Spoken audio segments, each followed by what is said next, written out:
Assalamualaikum warahmatullahi wabarakatuh.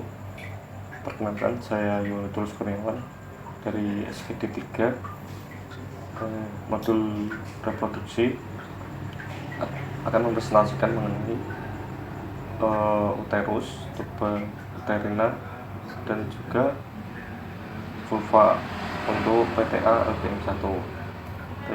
Yang pertama saya akan menjelaskan mengenai uterus terlebih dahulu. Nah, untuk uterus ini atau yang kata lainnya histera itu merupakan organ muskular yang berbentuk seperti buah bir atau piriformis yang terletak pada pelvis minor. Nah, terletak pada pelvis minor ini untuk pada wanita yang tidak hamil. Terus kemudian uterus ini berukuran untuk panjangnya 8 cm, kemudian lebar 5 cm, dan tebalnya kurang lebih 2-3 cm. Kemudian uterus ini berfungsi untuk tempat implantasi prostasit, dan juga dia bisa untuk tempat bertumbuhnya janin, kemudian untuk jalur lahir juga. Kemudian uterus, untuk gambaran dari uterus di sebelah sini, ini merupakan letak dari uterus. Kemudian uterus terletak di dextroposisi karena terdorong oleh kolon sigmoid. Kemudian secara umum uterus ini dibagi menjadi beberapa bagian, yaitu ada fundus uteri, ini merupakan bagian fundus uteri, kemudian corpus uteri, terus isthmus uteri, dan cervix uteri. Untuk cervixnya berada di sebelah sini, ini merupakan daerah dari cervix uteri. Kemudian untuk fundusnya di sebelah sini, ini fundus. Kemudian untuk corpus uteri sendiri itu merupakan bagian dari uterus yang terletak di antara fundus uteri dan isthmus uteri. Kemudian untuk isthmus sendiri posisinya di sebelah sini, ini merupakan isthmus uteri. Kemudian corpus uteri merupakan bagian uterus yang terletak di antara isthmus uteri dan fundus uteri. Nah, ini di sekitar sini, bagian ini memiliki dua permukaan, yaitu fascies intestinalis atau yang dinamakan fascies posterior, dan juga fascies vesicalis atau fascies anterior. Kemudian selain itu, corpus uteri ini memiliki margo uteri yang menghadap ke lateral. Untuk ruangan di dalam corpus uteri ini disebut cavitas uteri atau lumen of uterus. Bagian sini ini merupakan cavitas uteri. Lalu untuk isthmus sendiri, itu isthmus di sebelah sini, isthmus uteri merupakan bagian uterus yang sedikit menyempit. Kemudian pada saat kehamilan, isthmus uteri ini agak tertarik ke bagian superior dan membentuk segmen bawah rahim. Kemudian untuk cervix uteri, di sini merupakan cervix uteri. Untuk gambar yang lain merupakan daerah cervix uteri, merupakan bagian yang paling bawah dan berbentuk silindris. Dan cervix uteri ini terbagi menjadi dua bagian, yaitu portio supravaginalis cervix, terus dan juga portio vaginalis cervicis. yang pertama itu supravaginalis cervicis, kemudian portio vaginalis cervicis. Kalau portio vaginalis cervicis itu bagian yang masuk ke dalam lumen vagina, sedangkan yang portio supravaginalis cervicis itu di atas vagina tepatnya. Baik, untuk gambar dari portio vaginalis cervicis. Nah, ini merupakan portio vaginalis cervicis. Ini ya, di sebelah sini. Untuk portio supravaginalis cervicis yaitu di sebelah sini, di atasnya. Kemudian di dalam cervix uteri ini terdapat kayak saluran. Nah, itu disebut kanalis cervicis. Untuk kanalis cervicis itu ini seperti saluran kanalis cervicis yang ke arah superior berhubungan dengan kavitas lumen vagina ke atas melalui ostium uteri. Nah, untuk ostium uteri itu sendiri berada di sebelah sini, merupakan ostium uteri. Kemudian dinding kanalis cervicis itu tidak rata karena terdapat lipatan oblik yang disebut pleka palmata. Baik, kemudian uterus itu memiliki beberapa lapisan, yaitu ada 3. Yang pertama, perimetrium. Ini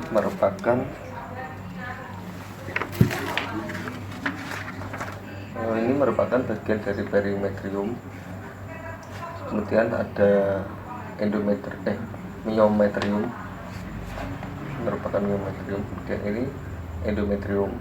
Nah, untuk perimetrium sendiri itu adalah peritoneum yang melapisi uterus. Kemudian untuk myometrium itu adalah lapisan otot uterus. Kemudian endometrium yang paling bawah, paling dalam, itu merupakan lapisan mukosa uterus.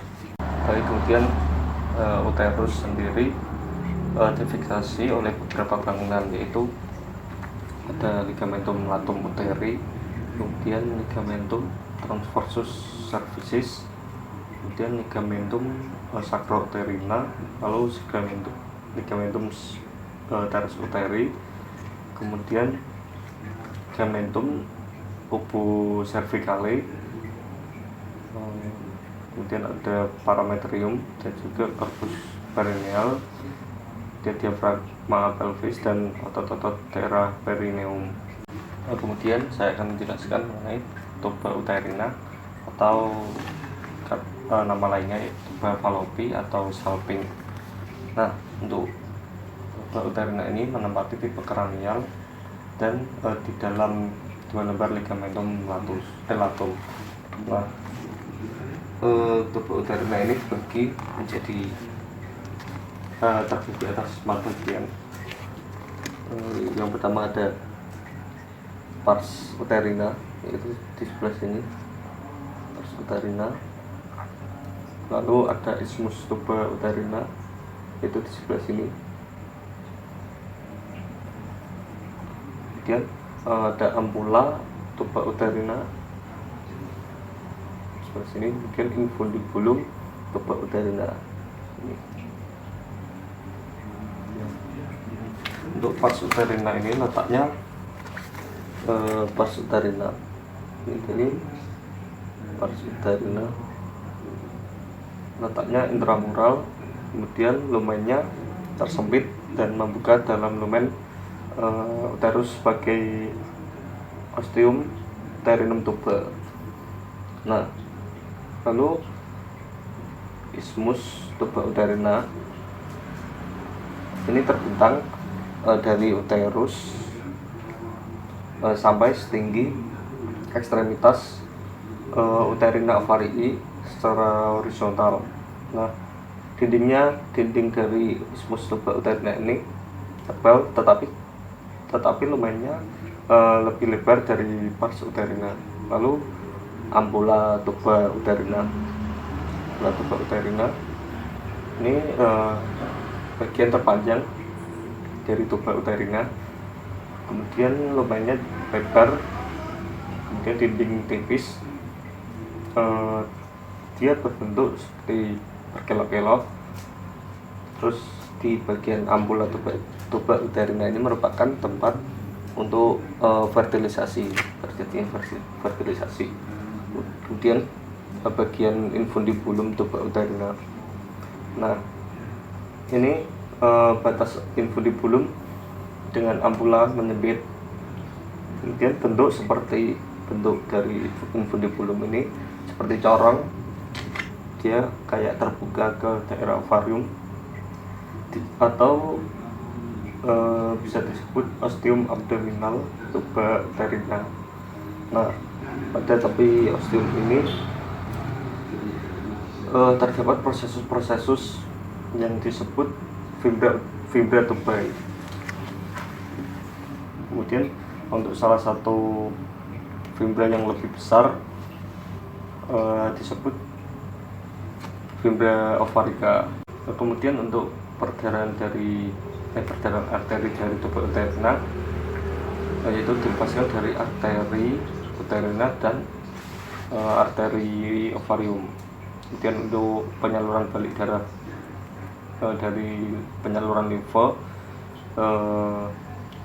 dia menuju ke vena uterina dan vena ovarica. Dan untuk pembuluh-pembuluh limfa ditampung oleh nodi limfoidi lumbalis.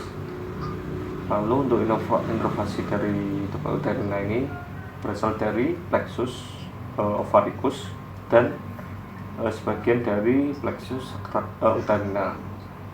Terus serabut aferen disalurkan ke dalam nervi torakal 11 sampai 12 dan juga nervi lumbal 1. Kemudian saya akan menjelaskan mengenai bahwa materi yang ketiga itu pudendum femininum atau vulva. Untuk vulva ini terdiri dari mons pubis dan labium minor pudendi, labium mayor pudendi, terus vestibulum vagina, ada bulbus vestibuli, terus kemudian ostium vagina, kemudian ada glandula vestibularis mayor dan glandula vestibularis minor. Baik, kemudian yang pertama mons pubis. Untuk anatomi dari mons pubis seperti ini. Ini merupakan mons pubis, disebut juga mons veneris atau juga commissura laborum anterior. Nah, ini merupakan daerah yang bulat menonjol di daerah simfisis osis pubis dan terdiri atas gumpulan lemak di bawah kulit. Nah, biasanya setelah balik atau pubertas nanti akan tumbuh rambut. Kalau masih anak-anak belum. Nah, mungkin yang kedua yaitu labium mayor pudenda. Nah, di sebelah sini letak dari labium majus pudendi. Ini merupakan sepasang lipatan kulit yang arahnya longitudinal. Dia dimulai dari mons pubis ke caudus dorsal, ke arah caudus dorsal. Kemudian kedua lipatan ini di linea mediana menimbulkan celah yang dia sebagai pintu masuk ke dalam vestibulum vagina yang disebut prima pudendi. Terus kemudian labium minus pudendi, ini merupakan labium minus pudendi letaknya. Ini merupakan lipatan kulit juga yang terdapat di antara kedua labia mayor. Nah, pada umumnya kedua labia minor ini ditutupi oleh kedua labia mayor. Berarti labia mayor itu di atas, seperti di atasnya dari labia minor pudenda ini. Kemudian kecuali pada anak-anak, terus kemudian wanita yang sudah tua itu tidak ditutupi. Kemudian untuk kedua labia minor ini tidak mengandung lemak. Terus dia sedikit relatif basah, terus halus, pucat. Terus di bagian labium minus seperti ini tidak berambut. Kemudian kedua labium ini akan bertemu di sebelah dorsal di linea mediana yang disebut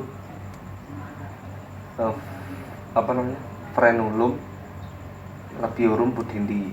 Nah, ini di sebelah sini ini merupakan frenulum labiorum pudendi atau kata lainnya forceps. Kemudian yang keempat, vestibulum vagina. Ini merupakan bagian dari vestibulum vagina di sini. Nah, ini merupakan ruangan yang terdapat di antara kedua labium minor pudendi. Terus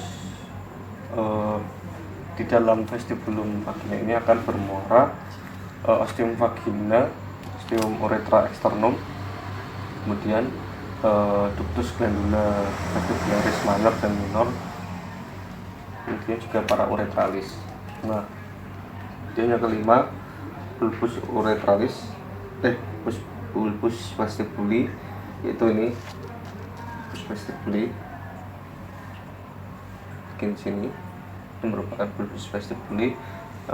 Dia homolog dari bulbus uretralis pada laki-laki. Terus tetapi kalau bulbus vestibuli ini pada wanita tidak dilalui oleh uretra. Bulbus ini memiliki sepasang kanan kiri. Kalau pada laki-laki dia cuma ada satu. Ini merupakan jaringan erektil yang terdapat di sebelah kanan kiri ostium vagina. Baik, kemudian yang keenam, glandula vestibularis mayor dan juga glandula vestibularis minor. Nah, ini merupakan glandula vestibularis mayor. Nah, glandula vestibularis mayor ini merupakan homolog dari glandula uretralis pada laki-laki, dan juga glandula vestibularis minor merupakan homolog dari glandula uretralis litre yang terdapat pada laki-laki, sedangkan glandula uretralis pada wanita berhomolog dengan prostat pada laki-laki. Baik, sekian presentasi atau pemaparan materi PTA AGM 1 dari saya. Mohon maaf jika ada kesalahan dan kekurangan. Baik, wassalamualaikum warahmatullahi wabarakatuh.